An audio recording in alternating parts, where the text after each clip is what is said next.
96.9% sa ating mga viewers ay hindi pa nakapag-subscribe sa ating YouTube channel.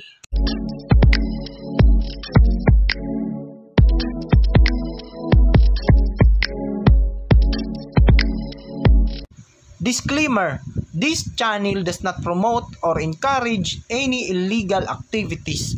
All contents provided by this channel is meant for educational for... What's up guys? Welcome back po sa ating video tutorial. So panibagong kaalaman naman guys.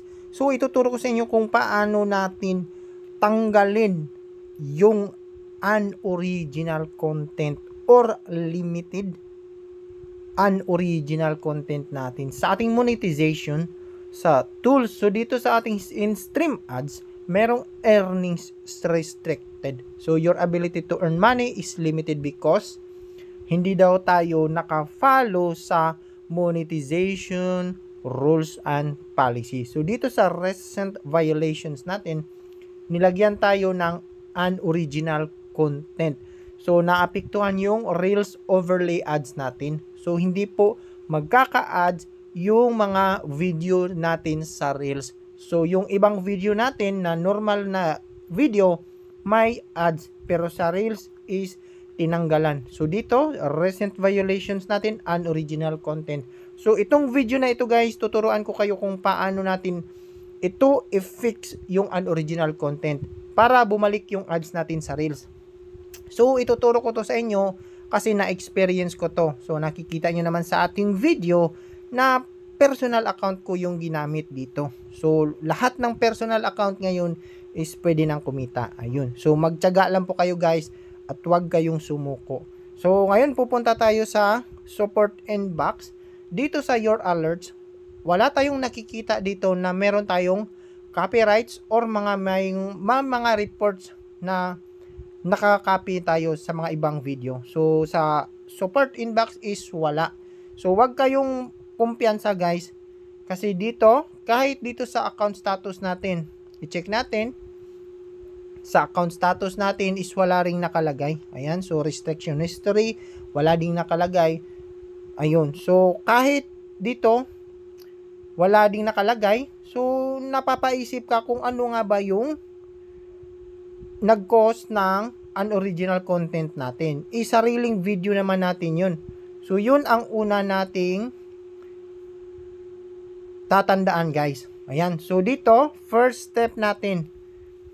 Lahat ng reels na in-upload mo na feeling mo hindi sa'yo at kumuha ka lang ng video sa ibang social media at naisip mo na hindi talaga sa'yo, kailangan mo yung burahin.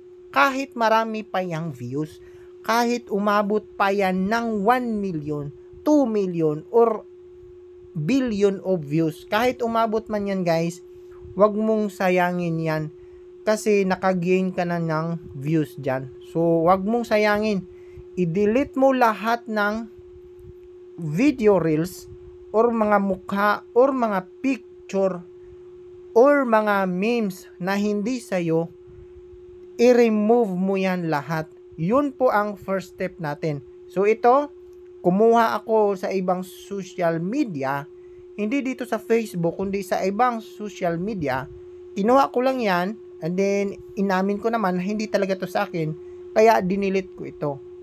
Ayan, kahit sabihin mo pang ikaw unang naka-upload, pero halata naman na kumuha ka sa ibang social media, so papaluin ka pa rin dyan ni Meta. So ayan, after po malinis natin yung mga lahat ng video na in-upload natin na hindi sa atin, yun po ang nag-cause ng unoriginal content.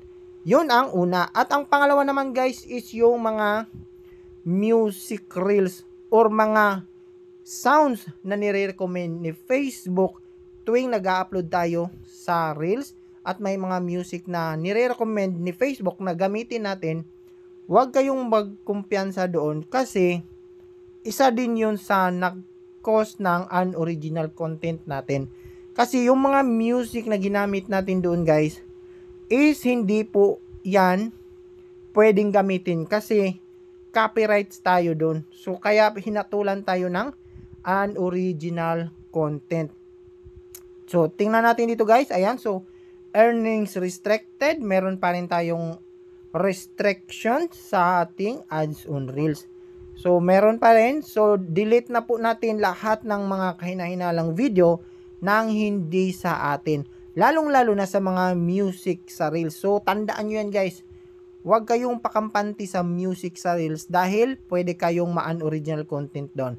And after ng ilang araw, mga after 3 days, i-shake nyo lang yung cellphone nyo and then i-report nyo yung policy issues na Reels overly ads para i-review yung account mo, yung personal account mo after mo maglinis. Ayan guys, so i-shake nyo lang yung phone mo dito sa policy issues na merong restricted monetization para mag-automatic screenshot and then kusa na yung magsisend doon sa Facebook team para i-review nila yung account mo. After mo malinis guys kailangan nakalinis na yung account mo bago ka mag-report. Kailangan after 3 days ka mag-report. Ayan, so check natin. Ads on Reels. So check natin dito. Ayun. So nawala na yung restrictions natin guys. So ibig sabihin na fix na po natin yung unoriginal content natin. So ibalik natin sa monetization and then in-stream ads. Check natin kung merong red alert. Ayun. So, wala na po yung red alert, guys. So, ibig sabihin yan, na-fix na po natin yung unoriginal content, limited unoriginal content. So, ganun lang kadali, guys, kung paano maglinis ng unoriginal content. So, check natin sa ating Creator Studio. So, double check natin sa web.facebook.com/creators/tools/mta. So, monetization tools application. So, piliin natin yung personal account natin. So, dito natin makikita guys, kung talagang nawala na yung restrictions natin. Dito sa policy issues. So, hintayin natin na mag-load. Ayun. So, no monetization violations. So, ibig sabihin yan guys, talagang na-fix na po natin yung red alert natin dito sa monetization tools natin. Yung Reels display overlay ads is nakakulay green. So ibig sabihin yan guys, wala na po yung restriction kasi nga nabura na po natin lahat ng video natin na may music reels na galing sa music reels. Bawal na bawal yun guys, dito natin makikita yun. Yung naka-alert, so pag may nakalagay dyan na alert, one alert, so ibig sabihin yung status mo dyan guys is talagang papaluin ka dyan. Ang ilalagay dyan is an original content. So pag may music kang ginamit galing sa music, i-remove mo na yan habang maaga pa. Kasi sayang yung mga ginawa mo, tas mawawala din yan. At papaluin ka ng unoriginal content. So, ganun lang guys kung paano natin i-fix yung unoriginal content.